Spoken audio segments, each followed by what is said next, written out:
और बात अब जम्मू कश्मीर की करेंगे और जम्मू कश्मीर से इस वक्त की बड़ी खबर आपको बताएंगे क्योंकि महबूबा मुफ्ती ने एक बार फिर ट्वीट कर डाला है और महबूबा मुफ्ती एक बार फिर मैदान के अंदर आ गई हैं। पूर्व मुख्यमंत्री साथ ही साथ नेशनल कॉन्फ्रेंस का जिक्र करें तो नेशनल कॉन्फ्रेंस की भी तस्वीर आज सामने आई। दरअसल पीडीपी अध्यक्ष महबूबा मुफ्ती ने ट्विटर पर अपना गुस्सा निकाल डाला है। बड़ी जानकारी आपको दे दें, शहीद दिवस के मौके पर कब्रिस्तानों की ओर न जाने पर दरअसल बरस चुकी हैं महबूबा मुफ्ती और पीडीपी और एनसी के नेताओं ने बंद कमरे में श्रद्धांजलि दी है और तस्वीर भी हम आपको कुछ देर में दिखाएंगे। फिलहाल फारूक अब्दुल्ला भी कार्यकर्ताओं के साथ नजर आए हैं और आज मौका था शहीद दिवस का और उस मौके पर पीडीपी अध्यक्ष महबूबा मुफ्ती ने ट्वीट किया है और ट्वीट कर गुस्सा निकाला गया है क्योंकि इस मौके पर कब्रिस्तानों की ओर नहीं जाने दिया गया। उसको लेकर पीडीपी प्रमुख की तरफ से ट्वीट भी किया गया है और आपको बता दें कि फारूक अब्दुल्ला की तरफ से भी बंद कमरे के अंदर कार्यकर्ताओं के साथ मौजूदगी दर्ज कराई है फारूक अब्दुल्ला साहब ने और वहां पर कार्यकर्ता भी नजर आए हैं जब श्रद्धांजलि देने का काम किया गया है। दरअसल वो ट्वीट भी हम दिखाएंगे महबूबा मुफ्ती का आपको और फारूक अब्दुल्ला की तस्वीर दिखाएंगे क्योंकि जो ट्वीट के माध्यम से महबूबा मुफ्ती ने केंद्र पर कई सवाल खड़े कर दिए हैं और ये कहा जा रहा है कि केंद्र अपनी मनमानी कर रहा है और जाना चाहती थी कब्र पर यानी कब्रिस्तान की ओर जाना चाहती थी महबूबा मुफ्ती। आप ट्वीट देखिएगा क्योंकि ये ट्वीट आज ही का है जो महबूबा मुफ्ती की तरफ से किया गया है और सीधा सीधा निशाना केंद्र पर साधा गया है। वो कह रही हैं कि शहीदी दिवस के मौके पर कब्रिस्तानी की ओर नहीं जाने दिया गया, कब्रिस्तानों की ओर जब हमें जाने दिया जाना चाहिए था आज के दिन 13 जुलाई के दिन, लेकिन ऐसा नहीं किया गया। और बात अगर नेशनल कॉन्फ्रेंस की करें तो फारूक अब्दुल्ला साहब भी आज कार्यकर्ताओं के साथ नजर आए और श्रद्धांजलि देने का काम भी किया गया है। फारूक अब्दुल्ला की तस्वीर जब हम आपको दिखाते हैं। फिलहाल इस वक्त हमारे साथ रऊफ जुड़ रहे हैं, हमारे सीनियर साथी हैं, तमाम जानकारी आप तक पहुंचाने की कोशिश करेंगे। नेशनल कॉन्फ्रेंस की हम तस्वीर भी आपको दिखाएंगे फारूक अब्दुल्ला की, जो फारूक अब्दुल्ला पहुंचे थे कार्यकर्ताओं के साथ। फिलहाल रऊफ जानकारी दीजिएगा क्योंकि महबूबा मुफ्ती केंद्र पर दरअसल बरस गई हैं, ट्वीट हम दिखा रहे हैं और फारूक अब्दुल्ला साहब की वो तस्वीर भी सामने आई है जब फारूक अब्दुल्ला साहब भी बंद कमरे के अंदर नजर आए हैं। क्या माजरा है दरअसल, इसे समझाइएगा। आज देखिए, आज 13 जुलाई है यानी यौम शोहदा का दिन यहाँ पे मनाया जा रहा था और साल 2020 के बाद ही जो पहले जो यहाँ की रीत रिवायत रही है इस दिन को मनाने के हवाले से सरकारी हॉलिडे हुआ करता था यहाँ पे और जो मज़ारी शोहदा है जहाँ पे 31 के जो शहीद हुए हैं जिनको दफन किया गया है वहाँ नक्शबंद साहब, वहाँ पे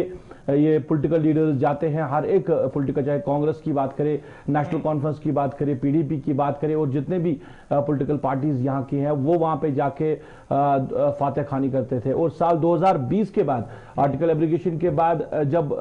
स्टेट जो है यूटी में तब्दील हुई उसके बाद जो सारा मामला जो है वो तब्दील हो गया। सरकारी जो हॉलिडे हुआ करती थी उसको भी खत्म किया गया है और फिर जो पॉलिटिकल पार्टीज के लीडरान हैं वहां उनको जाने नहीं दिया गया। और इस साल भी यही रहा कि मजार का जो मेन गेट है उसको बंद रखा गया है और वहां पे किसी भी पॉलिटिकल पार्टी के लीडर को जाने की इजाजत नहीं दी गई है। और उसके बाद में ही पीडीपी और नेशनल कॉन्फ्रेंस ने अपनी जो उनके सदर दफ्तर है श्रीनगर में दोनों जगह पे उन्होंने इजलास बुलाया, मीटिंग बुलाई, लीडरान को बुलाया और वहां पे 31 के जो शहीद हुए उनके हक में फातह खानी की। और महबूबा मुफ्ती जो कि यहाँ पे नहीं थी, जम्मू में थी और अभी वो वारदी कश्मीर नहीं हुई है, तो जम्मू से ही उन्होंने ट्वीट किया कि जब उनके लीडर्स को या बाकी जो पॉलिटिकल पार्टी के लीडर्स हैं उनको जाने नहीं दिया गया है मजार शोदा की तरफ, तो उन्होंने ट्वीट किया कि अब मजार की तरफ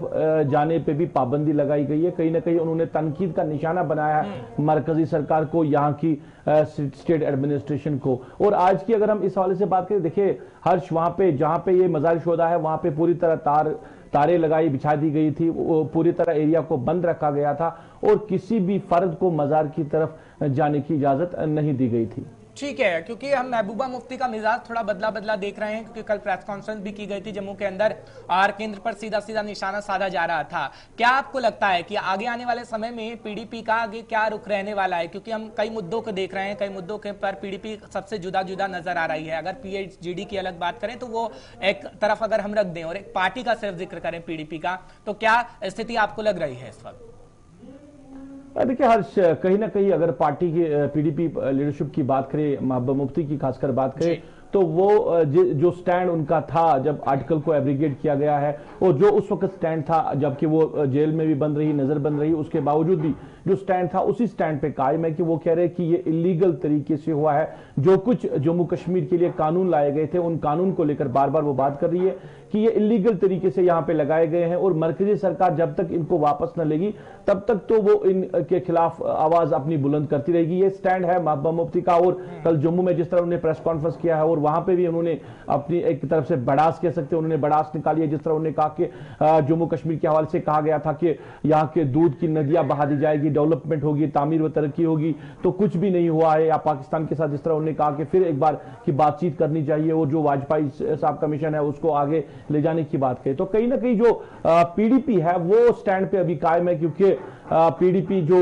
डिलिमिटेशन यहाँ पे कमीशन आया था उनके साथ भी नहीं मिलने के उन्होंने इनकार किया। वो कह रहे हैं कि इलीगल तरीके से सब कुछ हुआ, और जो भी कानून यहाँ पे नाफिज किए गए हैं वो इलीगल तरीके से हुए हैं, और जब तक इन कानून को वापस नहीं लिया जाएगा तब तक तो उनकी आवाज जो है वो अपनी जदोजहद करती रहेगी, और उनकी आवाज जो है वो बुलंद रहेगी। और नेशनल कॉन्फ्रेंस का भी एक बड़ा स्टेटमेंट जो जराये से अभी हमें मालूम हो रहा है, फारूक अब्दुल्ला ने कहा कि आज के इजलास के बाद कि दिल्ली ने कभी भी कश्मीरियों पे भरोसा नहीं किया। एक बड़ी बात है। नेशनल कॉन्फ्रेंस के जो सरपरस्त है, जो साबका वज़ीर आला रह चुके हैं, मरकज में मिनिस्टर रह चुके हैं, और वो नेशनल कॉन्फ्रेंस जिन्होंने हर वक्त यहाँ पे अगर बात करें हिंदुस्तान का झंडा अगर किसी तंजीम ने गाड़ा है वो नेशनल कॉन्फ्रेंस ने गाड़ा है, और उनकी लीडरशिप अगर इस तरह का बयान दे रही है तो कहीं ना कहीं नाराजगी झलक रही है यहाँ के लीडरान की अगर हम बात करें। क्योंकि यहाँ जम्मू कश्मीर में सियासत करना बड़ा मुश्किल है, क्योंकि यहाँ कश्मीर की बात करें ज्यादा सेपरेट सेंटिमेंट है, और सेपरेट सेंटिमेंट को लेकर अगर यहाँ पॉलिटिकल पार्टीज ने कोई बात रखी है या वोटर्स को कहा कि आप आगे आ जाओ वोट करो, तो ये इनका एक कंट्रीब्यूशन ही माना जा सकता है। और फारूक अब्दुल्ला का ये कहना है कि दिल्ली ने कभी भी भरोसा नहीं किया। तो आप नाराजगी देख सकते हैं कि कितनी नाराजगी यहाँ की पॉलिटिकल लीडरशिप जो है वो दिखा रही है। बहुत बहुत शुक्रिया। फिलहाल बयानों में बड़ा अंतर था दिल्ली के अंदर और जम्मू कश्मीर के अंदर, आते आते बयानों में बहुत अंतर हो गया। बहुत बहुत शुक्रिया रऊफ, हमारे तक जानकारी पहुंचाने के लिए, दर्शकों को अपडेट रखने के लिए कि इस वक्त क्या सिचुएशन